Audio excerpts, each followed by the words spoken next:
سلام البنات، نتمنى ان شاء الله تكونوا كامل بخير وعلى خير. وليت لكم بوصفه جديده. رانا مقبلين على شهر رمضان ان شاء الله، ربي يدخلوا علينا بالصحه والستر. على بالي هذه الوصفه تحتاجوها بزاف بزاف، وراح تكون من التحضيرات المسبقه لشهر رمضان الكريم.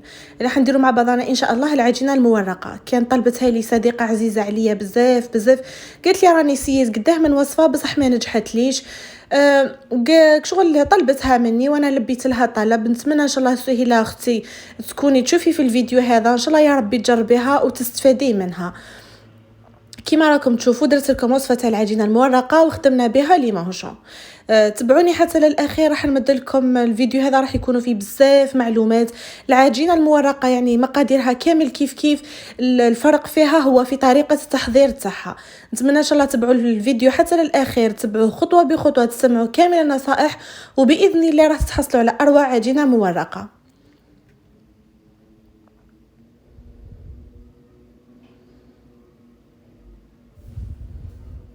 ويلا بينا المطبخ. مرحبا بكم. كما دائما نقول لكم نحضروها مع بعضنا.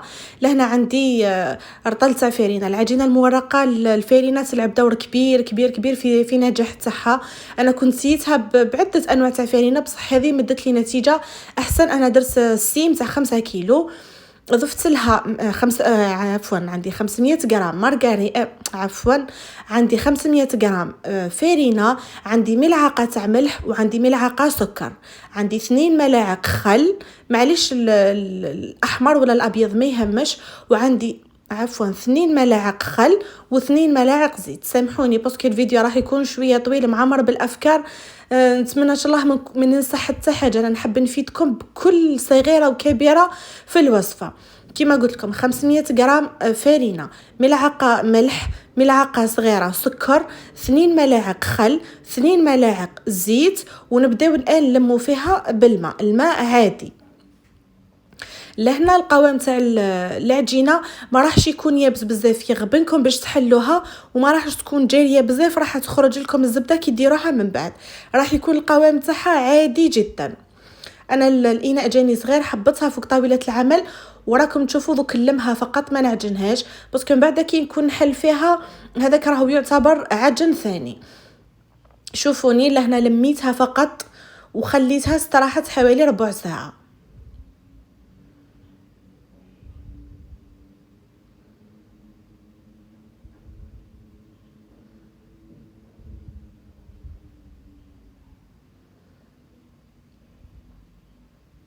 ما يهمش الشكل تاعها، نحاولوا نديرها كره ونغطيوها ونخليوها حوالي ربع ساعه ونوليو لها. هنا بعد ما فاتت حوالي ربع ساعه، يعني ماشي بالضبط. شوفي ما شاء الله العجينه كيفاه طلقت روحها بلا ما عجنتها. الان نروح نرش طاوله العمل. الكره تاعي هذيك نقسمها على شكل زائد. شوفوا كيفاش راني نقسم فيها. لهنا كي نعودو نحلو فيها، نحلو فقط الاطراف والوسط نخليوه خشين.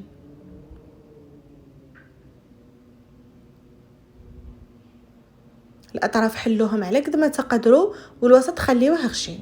نستعين لهنا بالحلال. نكمل انا نحلها كامل ونولي لكم باش ما يجيش الفيديو طويل بزاف. يعني خطوه سهله لحد الان. هذه الفايده تاع كي نخليو العجينه تستراح. شوفوا العجينه تاعي كيفاش تولي تعطي لكم الطول في الخدمه تاعكم، ما تعذبكمش كامل وما تتقطع لكمش، وكيما تجبدوها تتجبد لكم. هذا هو السر تاع اللي نخليوها تستراح هذيك الربع ساعه. نروح الان للزبده تاعي. انا درت هذه صالحه عندي، هي تاع 500 غرام. انا كنت ديجا نحيت منها 250، بقات لي 250 اخرى.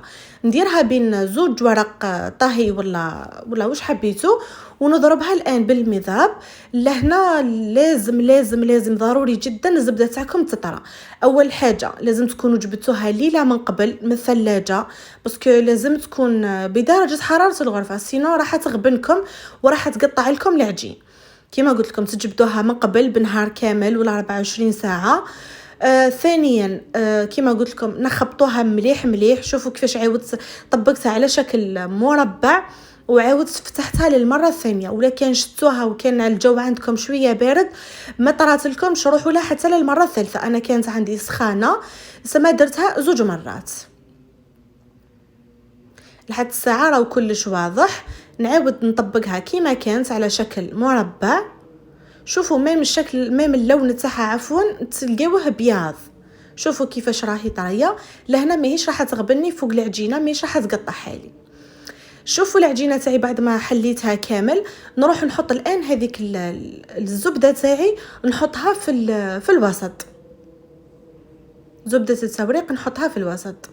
لهنا اللي يقولوا لي زبده عاديه، ما نقدروش نديروها بالزبده العاديه باسكو الزبده العاديه فيها كميه شويه تاع الماء، لازم زبده التوريق.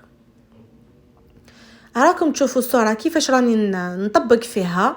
نحاولوا دائما نغطيو الاطراف باش ما تخرجناش الزبده. اهم حاجه ما لازمش تخرج الزبده في الوصفه هذه. شتو كي قلت لكم لازم نخليو العجينه تروبوزي حوالي ربع ساعه، راح تعطي لكم الطور كي تكونوا تحلوا فيها. لو كان ما تروبوزيش ما راحش تكسر لكم بالشكل هذا. نحاول نغلق كامل الاطراف كما قلت لكم، ما لازمش الزبده كامل تخرج لي. نغلق الاطراف تاع العجينه ونروح نحلها مباشره بلا ما نخليها تستراح. هذه ثاني خطوه مهمه جدا. لازم العجينه عفوا الزبده كي نديروها لاول مره نخبطوها بهذا الحلال اليدوي باش تتوزع الزبده في كامل انحاء تاع العجينه.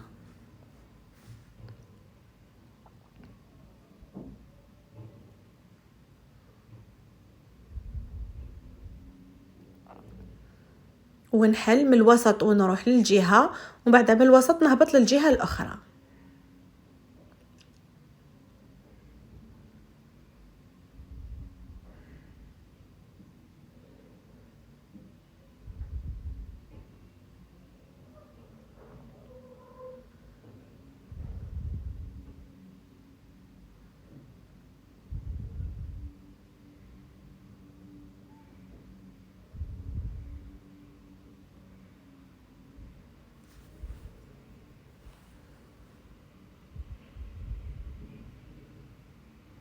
جي راكم تشوفوا فيها راهي ديجا بدات تتورق من ذك.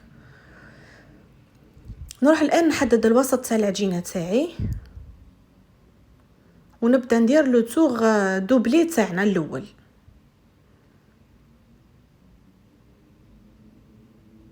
هذا راح يكون اول تور الاول.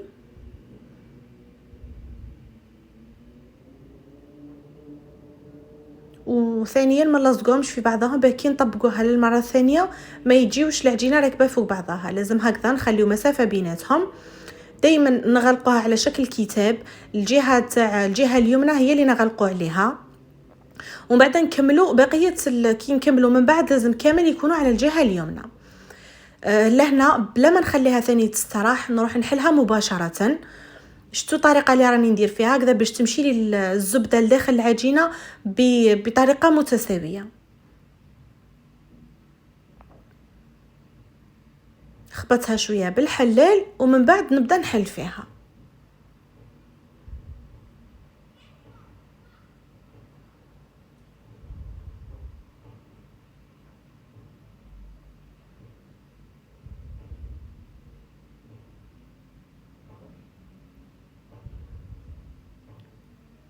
كما قلت لكم العجينه ما لازمش تكون كلو كان جات شويه يابسه، لو كان راهي ما تتحلناش بسهوله، ولو كان جات جاريه بزاف، لو كان راهي كامل تتحل وتخرج لنا الزبده منها. العجينه لهنا لازم تكون قوام متوسط. كي تشوفوها ما حبش تمشي لكم استعينوا شويه بالفارينه ومن بعد ننفضوها برك.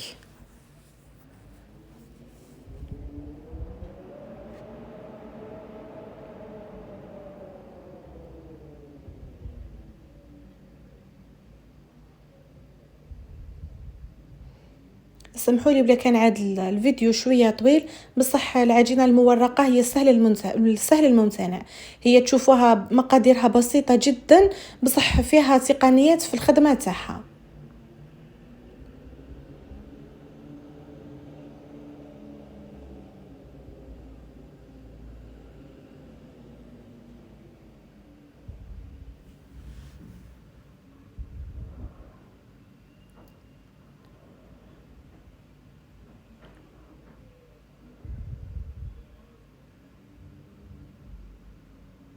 نروح نحدد الوسط ونزيدو نديرو لو تور دوبلي تاعنا الثاني. كما دائما نقول لكم نخليو المسافه بين الطاويه والطاويه.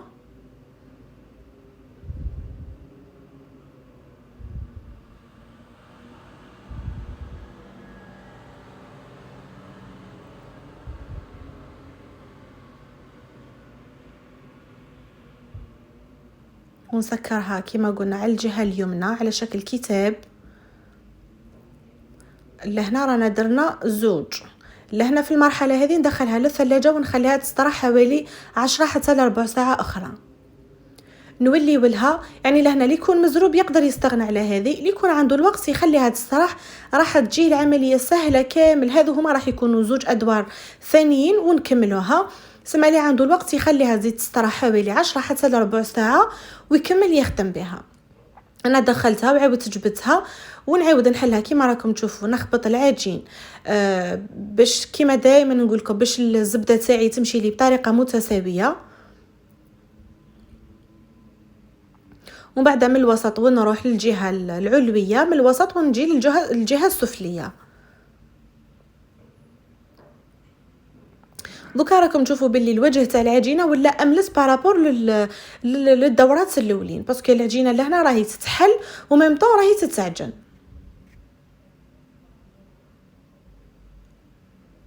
لهنا كنت حليتها ونزيدو نحدو المنتصف ونديرو تور دوبلي ثالث.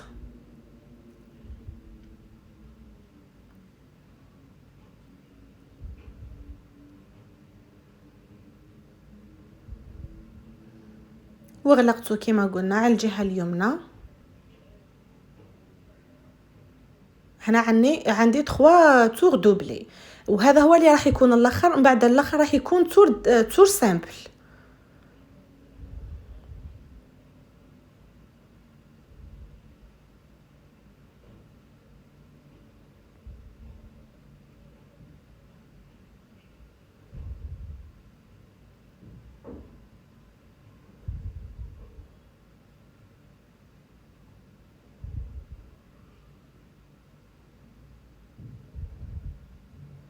كما قلت لكم كنت حليتها، يعني حذفت المقطع هنا باش ما يجينيش الفيديو طويل بزاف. يعني عادي راكم شفتوني كيفاش حليت في الادوار الاولين.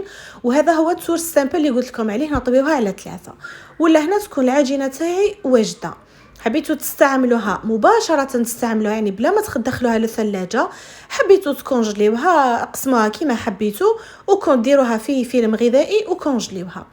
لهنا انا راح نخدم بنص، اقل من النص، يعني حنمد لكم فكره، والباقي راح نكونجليه ان شاء الله. عندي وصفه ان شاء الله راح نديرها لكم بها. شوفوا لهنا انا راح ندي اقل من النص. شوفوا يعني ما شاء الله واش تمد. راح ديت اقل من النص تاع العجين، وهذا الاقل من النص ديت منه النص هو ثاني. دوك نعت لكم واش درت بيه وشحال خرجت لي من حبه. شوفوا لي لهنا يعني ما شاء الله التوريق كيفاش راهو يبان. ممكن في الصوره راهي ما مدتلهاش حقها، مي يبان التوريق وهي عجين.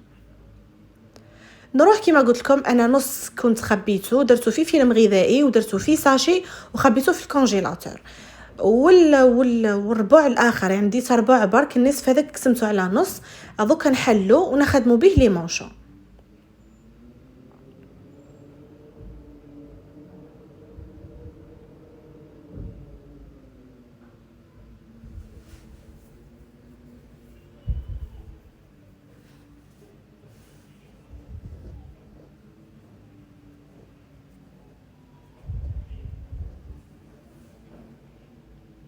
راني نحل فيها درتها ما تتصوروش شحال رقيقه، بصح كي عاد مخدومه مليح وكلش. شتو التوريق اللي وريت لكم في بدايه الفيديو، شتو ما شاء الله كيفاه جات مورقه.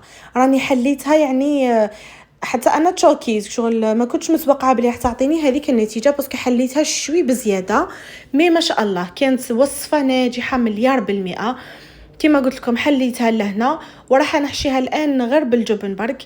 لهنا تقدروا ديروا صلصه جبن، تقدروا ديروا صلصه جبن تخلطوا لها دجاج مفتت. انا كان راه عليا الحال هذا واش درت. ليسونسيال مديت لكم الفكره، وصح كامل راهو في وصفه العجينه المورقه.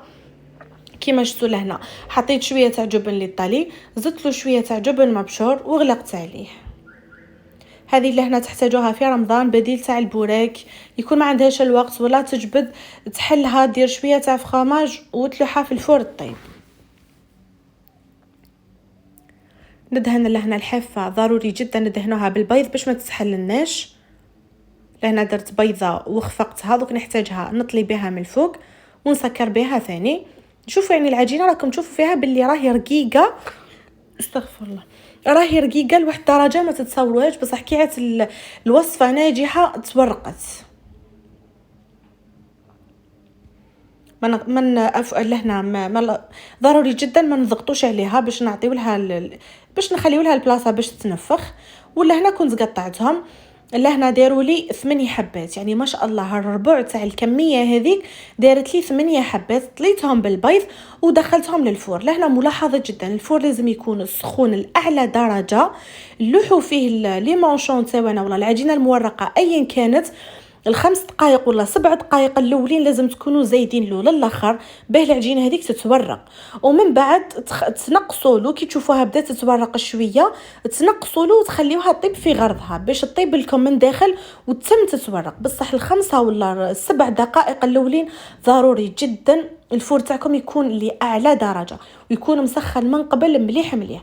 ولهنا ملاحظه، انا الفور تاعي عادي، شوف كامد لي النتيجه، يعني ما شاء الله. لو كان يكون عندكم فور فونتيلي راح يمد لكم نتيجه مبهره احسن من هكذا بكثير. المهم يعني ما شاء الله شغل بحوايج اللي عند الناس كامل وتحصلنا على نتيجه جد جد جد مرضيه. شوفوا يعني ما شاء الله لهنا التوريق كيفاش راهو واضح، شوفوا كيفاش الحجم تاعها كان وكيفاش اصبح، يعني نتيجه رائعه، يعني رائعه. جربوها وما تخافوش. شوفوا من داخل كي عاودت عبست عليها، شوفوا وكأنها ورقة، يعني شوفوا يعني ما شاء الله. قلت لكم وصفة ناجحة 100%. اتمنى ان شاء الله تجربوها وتعتمدوها في رمضان هذا. ما تنساوش حبيباتي تخليوا لي دعواتكم، باسكو صح وصفة من القلب، وصفة من القلب. شوفوا لهنا هذه، شوفوا يعني ما شاء الله، شوفوا من داخل كيفاش جات فارغة. الورقات هذوك صدقوني تقدروا تحسبوهم شحال كاينة من ورقة.